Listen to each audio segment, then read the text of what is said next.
Nesse vídeo eu vou falar algumas dicas infalíveis para você aumentar a sua produtividade no estudo. Afinal, quem nunca sentou para estudar e do nada começou a fazer alguma outra coisa, levantou para beber água, ficou mexendo no celular, enfim. Eu estava em um ótimo ritmo de estudos antes das férias e mesmo assim foi difícil voltar à produtividade de antes. E por quê?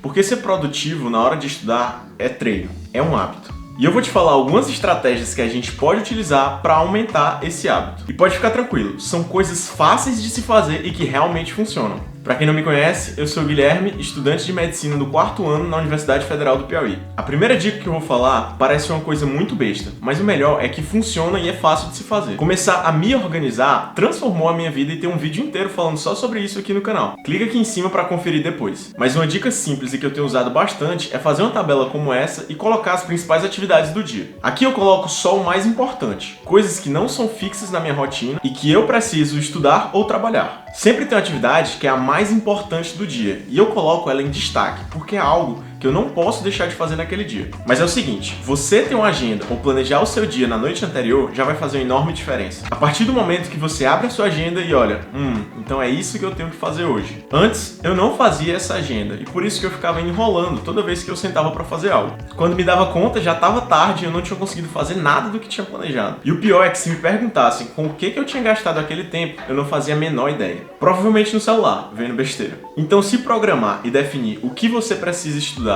que tarefas você tem que cumprir, é muito importante. E eu coloco ou tento fazer os meus compromissos mais importantes de um dia no período da manhã. Isso acontece por dois motivos. Tanto porque eu consigo estudar melhor e me concentrar mais no período da manhã, como também porque eu já resolvo a principal atividade daquele dia. Então a gente fica com aquela sensação de dever cumprido e é mais fácil de fazer as outras coisas. E já que essa é uma tarefa importante de se fazer, não tem como eu ficar enrolando, eu simplesmente acordo e faço. É igual quando você vai pra academia de manhã. Ao cumprir aquela primeira atividade do dia, você fica com a sensação de dever cumprido e é mais fácil de continuar fazendo outras coisas. E um recado importante é que eu já tinha tentado me organizar de várias e várias outras formas, com listas completas, dizendo exatamente o que eu ia estudar em cada horário, mas isso nunca funcionou pra mim, porque dá um baita trabalho e eu ficava com preguiça de fazer a própria agenda. Você tem que tentar tornar o hábito de se organizar o mais simples possível. No meu caso, eu prefiro só anotar o que eu tenho pra fazer. E aí deixa o papel sempre próximo, num lugar visível na sua mesa, e à medida que você for terminando, risca aquela tarefa ou dá o certinho, né? De que você terminou, que vai gerar esse gatilho positivo. A segunda dica que eu tenho também é simples, mas faz total diferença. Nesse mundo, a gente está sempre conectado. E a habilidade de se desconectar para focar em algo é cada vez mais rara. Então de duas uma, ou a gente afasta as distrações quando precisamos produzir, ou a gente nunca vai conseguir se concentrar em uma única coisa. Ter a atenção plena e fazer aquela tarefa que precisa ser feita. Para isso, tem várias estratégias que eu utilizo para fazer as coisas acontecerem. Uma das mais importantes é tirar o celular de perto, colocar o mais longe que você conseguir. Pode parecer uma besteira, mas o celular vicia tanto a gente que mesmo que ele esteja do lado sem você mexer, até desligado, o nosso cérebro não consegue focar plenamente naquilo que precisa ser feito. Então a dica 2 é eliminar o máximo de distrações possíveis. Eu sei que pra mim as principais distrações são o celular e mais especificamente o Instagram, porque querendo ou não, o celular é uma ferramenta de estudo e trabalho importante que eu uso no dia a dia. Só que é muito fácil de você perder a noção com aquela ferramenta que tanto pode te ajudar como pode te atrapalhar sim. E aí eu comecei a fazer uma estratégia maluca, que é simplesmente deletar o aplicativo do Insta do celular. Pelo menos durante a semana, eu acesso praticamente só pelo computador,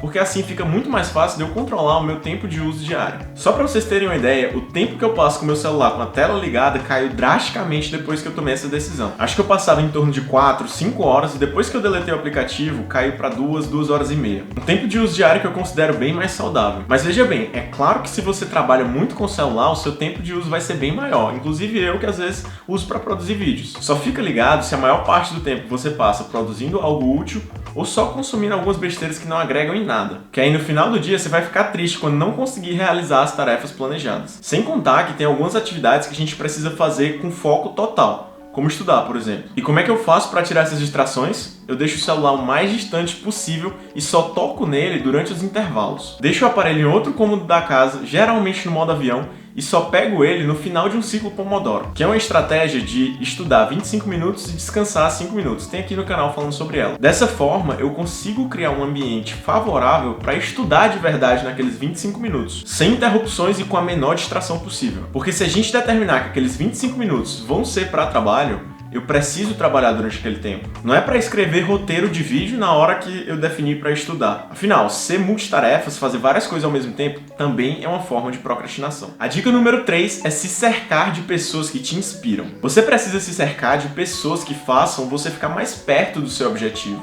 que fazem você querer ser a melhor versão de si mesmo. Isso vale tanto para os seus amigos mais próximos, as pessoas na qual você anda e se relaciona, como também para os conteúdos que você consome. Eu consumia muito conteúdo de pessoas que não me agregavam em nada e não me motivavam nas redes sociais. Em determinado momento, eu tomei a decisão de acompanhar de fato aquelas pessoas que me motivavam a fazer as coisas acontecerem. Isso tem me ajudado bastante, porque às vezes a gente fica desanimado ou encontra alguma dificuldade no percurso. E várias vezes eu assisti um vídeo, por exemplo, do Ali Abdaal, que é um youtuber que eu adoro, e tive um insight, uma ideia que me ajudou nos meus obstáculos. Me motivou a continuar e aí eu fiz o que precisava ser feito. Isso vale para todos os aspectos. A própria comunidade Médicos do Futuro é uma forma de se fazer isso. E o mais legal é que os próprios membros já estão interagindo entre si e fazendo coisas entre eles. Só porque a gente criou um ambiente propício para acontecer aquelas interações. Então, sabe quando as pessoas te dizem que você precisa se alimentar bem, comer saudável, porque aqueles nutrientes vão te fazer bem? É a mesma coisa. Você precisa alimentar o teu cérebro com coisas positivas, com coisas que te inspiram e que te fazem se sentir bem. E acredite, isso tudo tá ligado com a tua saúde e a tua produtividade. Faz o seguinte, vai lá nos teus stories e vê quais deles aparecem primeiro, aquela bolinha. Aquele é o tipo de conteúdo que você mais está assistindo. Me responde.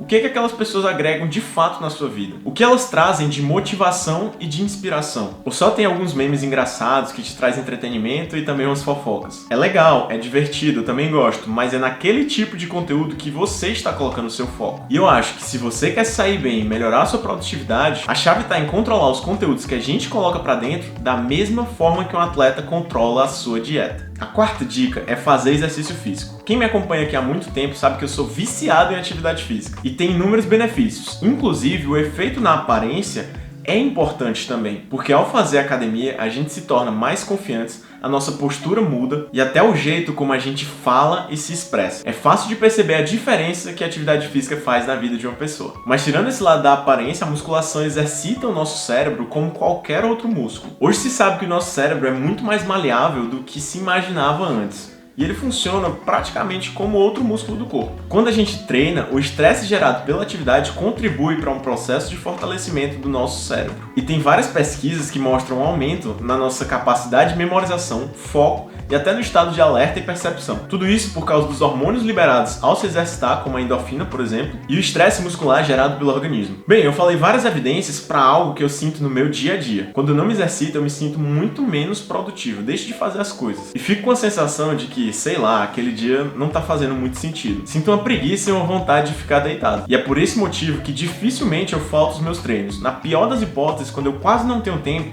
eu faço de 20 a 30 minutos em casa. Teste isso na sua vida e eu tenho certeza que você vai notar a diferença. E o melhor, na aparência, na saúde física e mental, na autoestima e de quebra no seu foco e produtividade. A quinta e última dica é a seguinte: estudar é um hábito e todo hábito é treino. Portanto, comece devagar e vá aumentando aos poucos. Não adianta você nunca ter estudado bem na vida, querer sentar e aprender um monte de coisa num único dia. É uma coisa gradual, que leva tempo e que precisa ser feita aos poucos. Isso vale inclusive para quem tem o hábito de só estudar na véspera de prova, que precisa daquela pressãozinha para estudar de fato. Eu sei exatamente como é que é esse sentimento e não tem nada mais estimulante do que uma provinha chegando. Mas crie uma rotina própria de estudos e tente seguir o máximo possível, mesmo quando você estiver sem vontade, sem querer fazer nada. Porque a habilidade mais importante na vida é talvez a capacidade de fazer as coisas mesmo quando você não quer. Não importa se aquela é uma tarefa que você adora fazer. Vão ter dias que você vai estar desmotivado, sem vontade de fazer nada, só de ficar de boas assistindo Netflix. E é onde entra as 5 dicas que eu falei nesse vídeo. Uma programação para tudo aquilo que precisa ser feito, se livrar das distrações que podem atrapalhar a sua produtividade, se cercar de pessoas que te inspiram para dar aquela motivada quando você encontrar os obstáculos, o exercício físico para fazer você criar aquela disciplina e uma mentalidade de crescimento a longo prazo, e por fim, ir aos poucos, porque nenhuma transformação significativa